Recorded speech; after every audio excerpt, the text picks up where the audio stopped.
ոչ մի պատասխանատվություն։ Կապիտուլյանտը ժամանակին մեղադրում էր, թե գործող սահմանադրությունը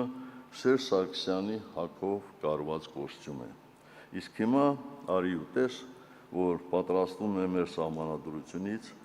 Ալիևի հագով կոստյում կարել, քանի որ այդպես են ուզում Ալիևը եւ նրա ավագ եղբայրը։ Մենք քննադատում ենք արտաքին դերակատարների մեր երկրի հանդեպ իրենց պահվածքի համար,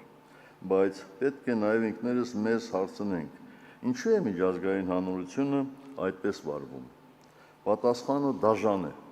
որովհետև Հայաստանը կորցրել է իր արժանապատվությունը,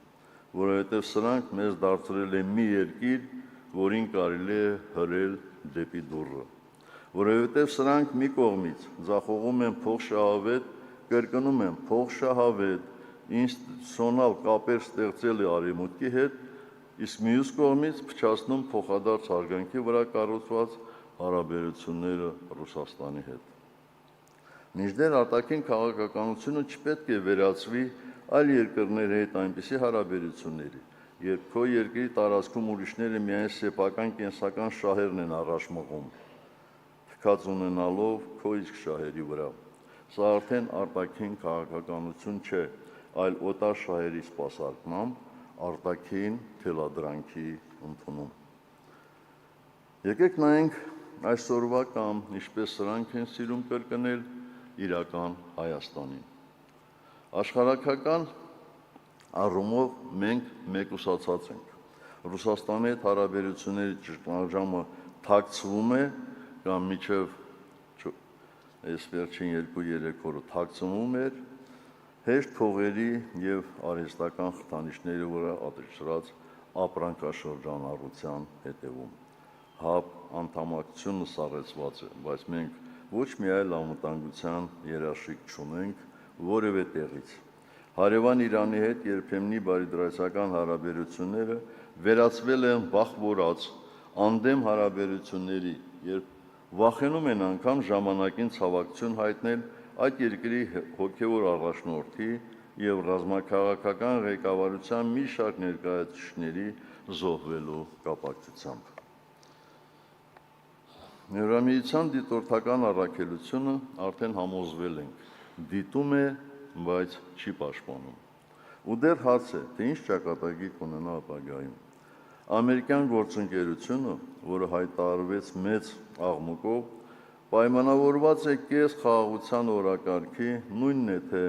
ամենօրյա սպառնալիքի ներքո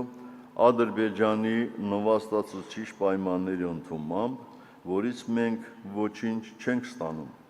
Փոխարենը մեր իսկ ինքնիշխան համարվող տարածքում հայտնվում ենք չափազանց մեծ վտանգների առաջ։ Եվ եթե որևէ մեկը կպնդի, թե Միացյալ Նահանգների նման հզոր պետության ղեկավարն է այդ խաղաղության երաշխավորը, ապա այստեղ ես հարց ունեմ, այդ դեպքում ինչու են լռության մատնվում Ալիևի հանրային ելույթներում Հայաստանի Հանրապետության տարածքների նկատմամբ հավակնությունները, ուղիղ սպառնալիքները, թե դրանք կոնֆլիկտ հրահրելու վտանգ չեն պարունակում, իսկ Հայաստանում անկախության հռչակագրին սահմանադրության մեջ հղում անելը, նույնիսկ պատարակի ժամանակ Արցախի Հանրապետություն բառակապակցության արտաբերումը պատերազմի կոչ է համարվում որոշ անմեղսունակ վախկոտների համար։ Այսպես շարունակվելու դեպքում չի բացառվում, որ որոշ ժամանակ հետո արգելվելու է արտաբերել նաև Հայաստանի Հանրապետության բառակապակցությունը,